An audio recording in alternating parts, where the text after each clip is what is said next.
Ақмола облысының Ерментай аудандағы жел электр станциясы бүгінге дейін 500 миллион киловатт энергия өндірді. 2015 жылдың тамыз айында пайдалануға берілгелі дамылсыз жұмыс істеп тұрған жоба жергілікті тұрғындарды да тұрақты жұмыспен қамтып отыр.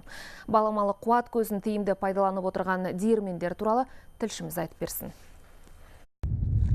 Өнеркәсіптік үлгідегі алғашқы отандық жел электр станциясы 60 гектар аумақты алып жатыр. Ірі жоба ұлттық электр желісіне үлесін қосып келеді.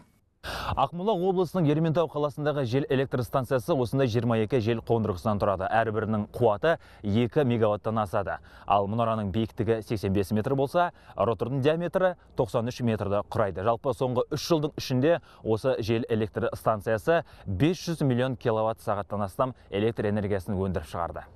Жел паркі германиялық үлгіде жасалған. Шағын станцияны пайдалану кезінде 23 жұмыс орны ашылды. Оның ішінде 12 адам Ерментай қаласының тұрғындары. Выработка около 172 миллион киловатт-часов за год. Жылдық өнімділік 172 миллион киловатты құрап отыр. Осы көрсеткіш 60 мың тонна көмір жаққанмен пара-пар. Осылайша біз ауаға СО2 қалдығының таралуын жылына 170 тоннаға қысқартып келеміз. Бүгінде самұрық-энерго кәсіпорындары өндіретін электр энергиясының құрылымында баламалы энергия көздеріне жататын күн, жел және шағын су электр станцияларының үлесіне жалпы белгіленген қуаттың 1,5% тиесілі. Өткен жылы қазақстандық жасыл энергияның әрбір 3 киловатт сағатын аталған компанияның еншілес кәсіпорындары өндірген. Долгосрочной стратегии Самұрық-энерго предусматривается. Компаниямыздың стратегиясына сәйкес, алдағы уақытта Ерейментау қаласында жалпы қуаты 50 мегаватт болатын жел электр станциясының құрылысы жоспарланып отыр. Бүгінде осы жобаға қызығушылық танытар инвесторлар іздестіріліп жатыр. Осылайша компания 2028 жылға дейін жасыл экономика қағидаттарына толық көшу үшін стратегиялық инвестормен бірлесе отырып, жаңартылатын энергия жобаларын іске асырмақшы.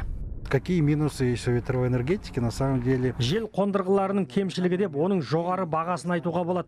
Мәселен, осындай диірмендер елімізде өндірілмегендіктен шет елдерден импорттауға тура келеді. Ал артықшылықтарына баламалы қуат көзіне жататын жел энергиясын дамылсыз қолданатынын жатқыза аламыз.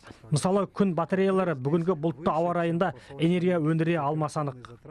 Елбасы Нұрсұлтан Назарбаевтың 2013 жылғы 30 мамырдағы жарлығына сәйкес 2020 және 2050 жылдар аралығында жел, күн, су және атом электр станцияларының үлесін кезең-кезеңмен 3%-тен 50%-ке жеткізу көзделіп отыр.